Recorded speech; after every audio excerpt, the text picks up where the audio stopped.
Selamat sore, Shalom. Perkenalkan, nama saya Setiatul Nazara. Saya akan memaparkan materi kami dari mata kuliah Teologi Perjanjian Baru. Terdiri dari 3 bab, yaitu bab 1 Introduksi Teologi Perjanjian Baru, bab 2 Teologi Injil Sinoptik, dan bab 3 itu Teologi Injil Matius. Mari kita membahasnya. Baik, saya akan menjelaskan bab 1, yaitu tentang pengertian teologis. Pengertian teologi. Pengertian teologi adalah kata teologi berasal dari bahasa Yunani, yaitu theos dan logos.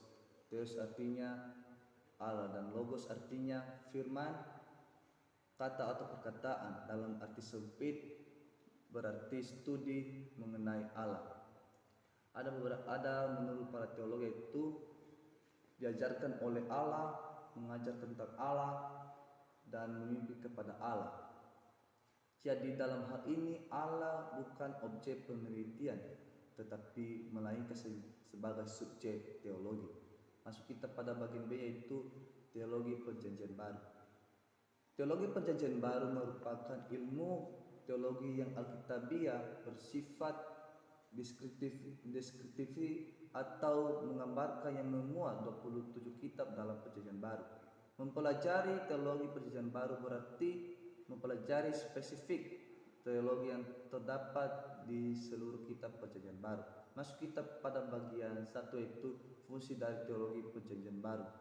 Adapun fungsi dari teologi Perjanjian Baru merupakan sebuah proses untuk berusaha mengenal Dia atau Kristus dan pelayanannya serta pekerjaannya sehingga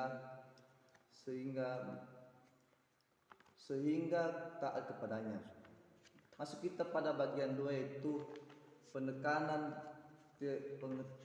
teologi Perjanjian Baru. Dalam melakukan penekanan teologi Perjanjian Baru menggunakan penekanan teokritis, artinya sebuah penekanan yang berpusat pada Allah dengan memakai metode analisis gramatikal, historik, dan kontekstual. Analisis berarti menyelidiki atau penyelidik terhadap suatu peristiwa, mengetahui atau memahami keadaan yang sebenarnya. Gramatikal yang artinya sesuai dengan menurut dengan tata bahasa, dan historis berarti berhubungan dengan masa yang lampau atau sejarah. Dan kontekstual yang artinya situasi yang ada hubungan dengan kejadian atau suatu kejadian. Di sisi lain terdapat 2 pokok penting dalam teologi Perjanjian Baru, itu memahami bahwa Allah menginformasikan tentang dirinya dan nasib pada manusia. Bagian B, yaitu Allah memperlihatkan dirinya dan memperlihatkan nasib dari manusia. Bagian B, yaitu hubungan teologi PB, PL dan PB. Hubungannya itu saling berkaitan, dan PL mempelajari tentang sejarah dan sedangkan PB mempelajari tentang perjalanan Yesus. Ada beberapa pandangan menurut hubungan teologi PL dan PB. Pandangan Hingerismus merupakan pengaruh yang dominan pada abad ke-19 mengenai penafsiran Alkitab. Masuk kita pada bagian 7, yaitu pandangan Alkitab. Perjanjian Lama memandang ke depan. Perjanjian Lama adalah kitab yang menekankan hal pada masa lama dan kini, namun tidak dapat tercantum. Pada dasarnya pandangan yang di depan dikembangkan oleh para nabi, yaitu satu waktu, ya artinya hari Tuhan, dan satu pribadi, yang artinya Mesias, satu tempat yang artinya mengenai hal ini. Ada 2 pandangan, yaitu kembalinya Firdaus dan atau Eden ke dunia, dan pengharapan dan pembaharuan satu tanah kudus dan kota kudus. Yang selanjutnya itu satu umat, yang artinya pengharapan akan dibaharuinya satu umat, yaitu umat Tuhan. Masuk kita pada bagian 2, itu Perjanjian Baru memandang ke belakang. Perjanjian Baru memandang ke belakang, yang artinya mempelajari tentang masa-masa kisah Tuhan yang memperlihatkan dirinya kepada para nabi, dan mempelajari tentang gimana Tuhan memberi mukjizat kepada orang Israel. Masuk kita pada bagian 2 itu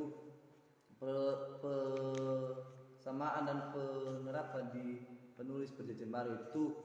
Penulis Perjanjian Baru mengenai bahwa kejadian-kejadian dalam Perjanjian Baru hanya dapat menjadi jelas dalam terang Perjanjian Lama, demi juga sebaliknya. Masuk kita pada bagian itu sejarah teologis Perjanjian Baru. Sejarah teologis Perjanjian Baru merupakan dogmatik atau formulasi doktrin dari gereja dan sistematik yang seringkali merupakan hasil simulatif fisiologis. Dalam suatu ceramah di tahun 1787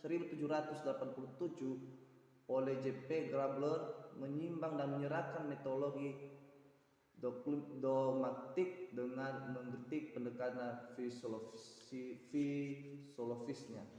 Masuk kita pada bagian E, yaitu metode teologi Perjanjian Baru. Ada beberapa faktornya, yaitu pewayuan yang artinya progresif atau maju, yang kumulatif dalam wahyu yang berkaitan tentang Kristus, dan pada bagian 2 itu penekanan dari PB yang berpusat pada kepercayaan atau kematian, dan pada bagian 3 itu teologi perjanjian PB harus pengajaran Yesus dan pengajaran dalam penulis PB lainnya tidak kontradiksi, melainkan merupakan satu kesatuan dan harmonis. Baik, saya akan meneruskan pada bab 2, yaitu tentang Injil sinoptik. Pengertian Injil sinoptik. Kata sinoptik berasal dari bahasa Yunani, yaitu sin, artinya bersama, dan oplanomai atau opci, artinya melihat. Artinya melihat kehidupan Kristus dari sudut pandang yang sama. Injil sinoptik ini terdiri dari 3 kitab, yaitu Injil Matius, Markus, dan Lukas. Ketiga ini mempunyai hubungan yang lebih dekat dari 4 hal, yaitu kosakata, peristiwa-peristiwa yang dicatat, penempatan materi, dan kutipan-kutipan dari PL. Pada bagian B itu susunan Injil sinoptik. Susunan Injil sinoptik ini yaitu Injil Matius sebagai Injil yang pertama yang dialamatkan kepada orang Yahudi, sedangkan Injil Markus dialamatkan kepada orang campuran Yahudi atau Samaria, dan sedangkan Injil Lukas dialamatkan kepada orang Yahudi. Masuk kita pada bagian C, yaitu problem Injil sinoptik. Problem Injil sinoptik ini ada beberapa teori yang tercantum dalam problem sinoptik, yaitu teologi tradisi lisan, teologi salib bergantung, teologi Injil primitif, teologi fragment, teologi 2 dokumen, dan teologi 4 dokumen. Pada bagian D, yaitu perbedaan Injil sinoptik dan Injil Yohanes. Ada beberapa perbedaannya, yaitu 1. Perbedaan materi. Dalam Injil sinoptik terdapat banyak perumpamaan, sementara Injil Yohanes tidak ada pengajaran perumpamaan, sementara hampir 92% berita Yohanes lebih banyak mencatat percakapan-percakapan daripada kejadian-kejadian dalam Injil sinoptik. Pada bagian 2, yaitu perbedaan penekanan, yang artinya lebih menekankan cerita seperti kelahiran Yesus, baptisan, transfigurasi, percakapan Yesus di bukit, dan lain sebagainya. Sementara Injil Yohanes kurang memberi perhatian terhadap peristiwa-peristiwa tersebut. Dan pada bagian 3 itu perbedaan geografik, yang artinya pelayanan Yohanes lebih melaporkan keberadaannya di Yudea atau selatan, sedangkan Injil sinoptik melaporkan peristiwanya di Galilea atau utara. Bagian 4 yaitu perbedaan struktur. Perbedaan struktur ini mencatat tujuan mukjizat dan tema-tema. Injil disusun secara teratur dibandingkan dengan Injil sinoptik. Masuk kita pada bab 3 yaitu Injil Matius.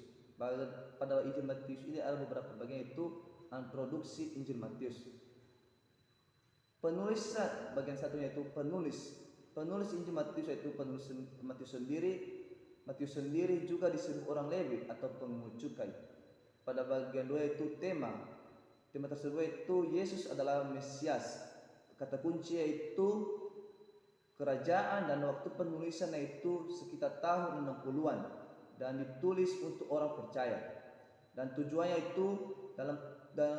itu menjelaskan atau menguraikan bagaimana kerajaan yang dinyatakan di dalam dan melalui Yesus Kristus dalam cara yang belum pernah terjadi sebelumnya.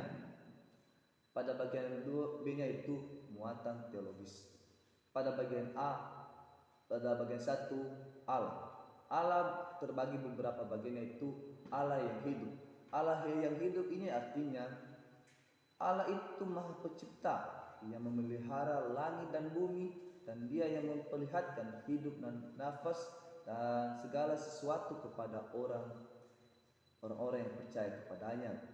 Bagian B-nya itu Allah bekerja menurut rencana, yang artinya Allah bekerja tentang penggenapan dalam perjanjian baru. Bagian C-nya itu Allah sebagai Bapa, yang artinya Bapa itu adalah segala bapa di atas kerajaan surga dan harus menyembah Bapa tersebut. Dan bagian D-nya itu Allah Maha Adil, yang artinya Bapa Allah itu Maha Adil di atas segala makhluk yang diciptakannya, karena Allah itu Maha Penguasa di atas segala makhluk ciptaan. Pada bagian B2 yaitu kristologi. Ada beberapa kristologi dalam mempelajari kristologi itu, diantaranya pada bagian A itu ajaran Yesus Kristus dalam Injil Matius. Ajarannya itu Yesus mengajarkan kepada murid-muridnya supaya mereka memberitakan Injil di Samaria, Yudea, dan di seluruh bumi. Pada bagian B-nya itu pesona Yesus Kristus, yang artinya itu pesonanya itu Yesus memberikan teladan terhadap murid-muridnya supaya mereka harus tekun dalam segala hal. Pada bagian C itu Yesus sebagai Mesias, yang artinya Yesus itu adalah Maha Penguasa dan Maha Kaya di atas segala ciptaan yang mulia. Pada bagian D yaitu Yesus sebagai anak Daud, yang artinya Yesus itu dikatakan sebagai anak Daud karena Yesus itu adalah keturunan dari orang Yahudi, dan makanya dia disebut sebagai anak Daud. Pada bagian E yaitu Yesus sebagai anak manusia, yang artinya itu Yesus dikaruniakan oleh Roh Kudus dan dilahirkan dari anak darah Maria, makanya dia dikatakan sebagai anak manusia. Dan F yaitu Yesus sebagai anak Allah, yang artinya itu Yesus sebagai anak Allah karena Yesus itu adalah anak yang dikaruniakan oleh Allah sendiri.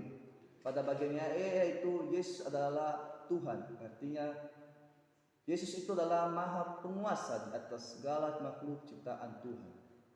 Masuk kita pada bagian 3 yaitu pneumatologi, yang artinya dipelajari tentang Roh Kudus. Dapat kita tahu Roh Kudus itu adalah pribadi ketiga dalam Allah Tritunggal yang bersama dengan Bapa, Anak membentuk suatu Allah yang esa. Dalam Roh Kudus memiliki 3 sifat, yaitu kekudusan, kekuasaan, kebijaksanaan.